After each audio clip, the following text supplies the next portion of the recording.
ವಿಜಯನಗರದ ಅರಮನೆಯಲ್ಲಿ ಒಬ್ಬ ಹೊಸ ಪಂಡಿತ ಬಂದನು.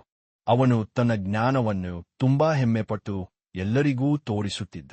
ನನ್ನಷ್ಟು ಜ್ಞಾನವಂತ ಈ ರಾಜ್ಯದಲ್ಲಿ ಯಾರೂ ಇಲ್ಲ ಎಂದು ಘೋಷಿಸುತ್ತಿದ್ದ.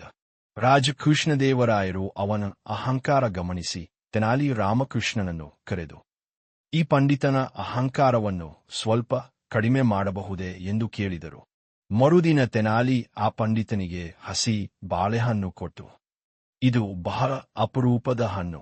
ಜ್ಞಾನವಂತರಿಗೆ ಮಾತ್ರ ಇದರ ಸಿಹಿ ಗೊತ್ತಾಗುತ್ತದೆ.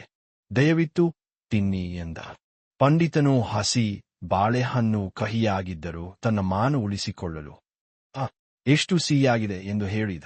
ತಕ್ಷಣ ತೆನಾಲಿ ನಗುತ್ತಾ ಹೇಳಿದನು, ಹಾಗಾದರೆ ನಿಜವಾದ ಜ್ಞಾನಿ ನೀವೇ ಸರಿ. ಏಕೆಂದರೆ ಜ್ಞಾನವಂತನು ಸತ್ಯವನ್ನು ಒಪ್ಪಿಕೊಳ್ಳುತ್ತಾನೆ. ಕಹಿಯನ್ನು ಸಿಹಿ ಎಂದು ಹೇಳುವುದು ಜ್ಞಾನವಲ್ಲ. ಅರಮನೆಯವರು ಎಲ್ಲರೂ ನಗಿದರು.